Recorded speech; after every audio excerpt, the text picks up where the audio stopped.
Welcome to Voodoo Whiskey Gaming, and this is my late review of Doom 3, the BFG edition.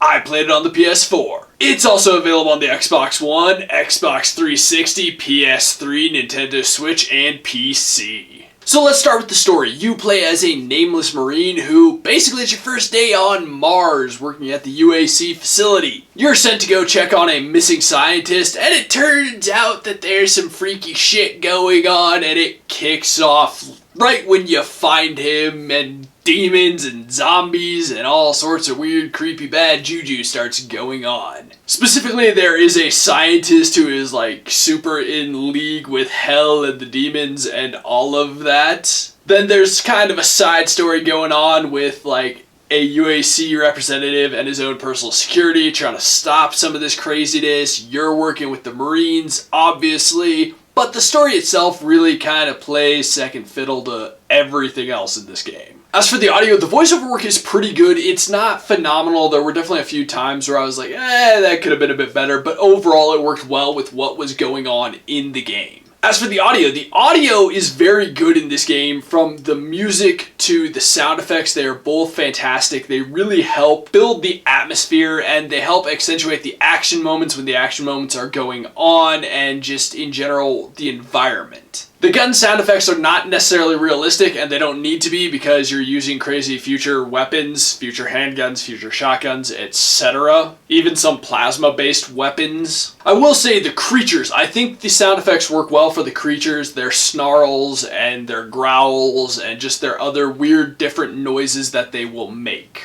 As for the gameplay mechanics and whatnot, this is a first-person shooter, and it's sort of meant to be a horror game. That was their original goal with Doom 3, but they missed the mark on that. Specifically, they missed the horror elements because they were like, hey, how do you make a game scary? Well, we should make everything dark, and they made everything pitch fucking black so that you really can't see things, and there are things that should be scary and startling that you just completely miss because it's so dark. They must have also thought, well, what else is scary? Jump scares are scary, which, let's face it, they're really not. They're startling. The problem is, jump scares lose any and all startlingness and effectiveness when you have a shotgun and the thing jumping out can be shot in the face and killed. What makes things scary is the impending doom of it, the atmosphere that they build, and quite frankly, it's too dark to appreciate the atmosphere, and there's no enemy that's so dangerous that you feel an impending sense of doom when they're around. As for the mechanics, as a shooter, it's fantastic. I really think it's a solid shooter. Doom 3 came out at a time before, kneeling behind walls, hiding behind cover to recover your health. So you do have to find health packs, you do have to find armor, which I never found too scarce. There were a few times where I was like, I could really go for a health pack, but generally armor was never scarce, and neither was ammo, and you have enough guns that no matter what situation you are in, you have a gun that you can use, you have ammo for at least one of your weapons. Thankfully, this is the Doom 3 BFG edition where you can hold a flashlight in one hand and a weapon in the other because you couldn't do that when they originally released Doom 3, and whoever came up with that idea should have been punched in the throat. I do also want to mention one thing that goes along with the whole jump scare thing, because it does get to the point where it's really, really ridiculous. Like, there are literally secret closets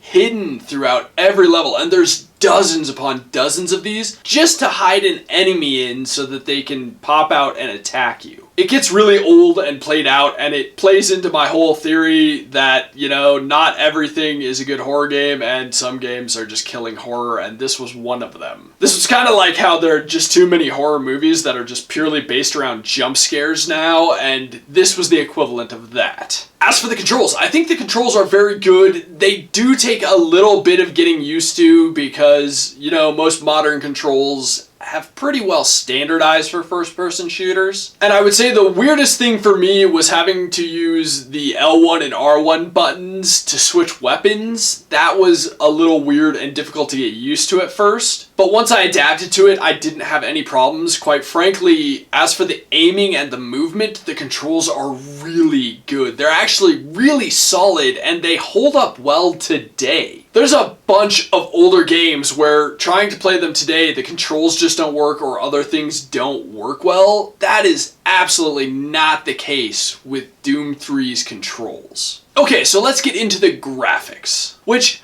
is one of those things where this being the Doom BFG edition once again really matters because of the whole fact that you can actually hold the flashlight and the gun at the same time. It's important because you once upon a time could not appreciate the graphics because you were constantly switching between your flashlight and gun because shit was so dark. I mean, pitch fucking black. There are definitely times where you literally couldn't see enemies. You knew they were there, but you couldn't aim at them because you couldn't have your flashlight out. So fortunately in Doom 3, that is not a problem, and it's something I really appreciate. It's the only way you can actually tell what is in the world at times, which detracts from the overall visuals. Having to use your flashlight so much to see anything is really obnoxious, especially since the flashlight only stays lit for like 20 or 30 seconds at a time. That being said, if you actually do get to see anything and everything, you'll see that it all feels a little generic. It's a pretty generic space station. It's a pretty generic hell taking over space station. Some of the demons are pretty well designed. I do think that some of them look cool, some of them not so impressive. Pretty much all the other characters you meet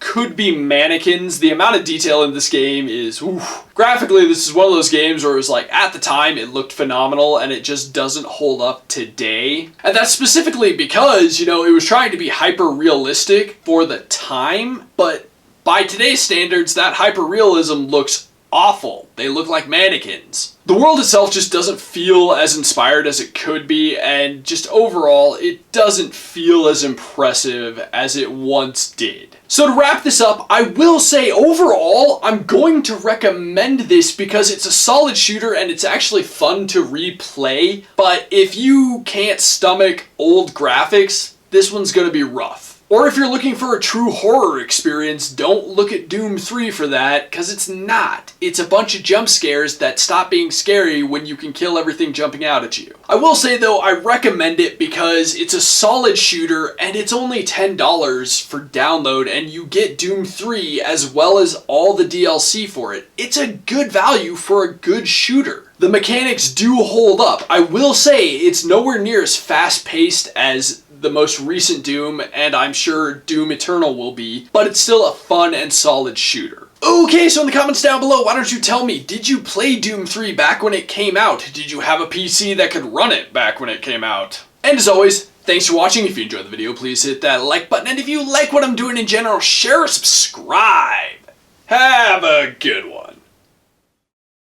Doom 3, the BFG edition. Oh god. Ugh. Doom 3 definitely came out at a time when Doom 3 came out at a time before everybody was kneeling before I mean, hilariously, way back when it didn't matter back then because everything was dark as shit, as I once having to use your flashlight really beyond generic. They could be mannequins.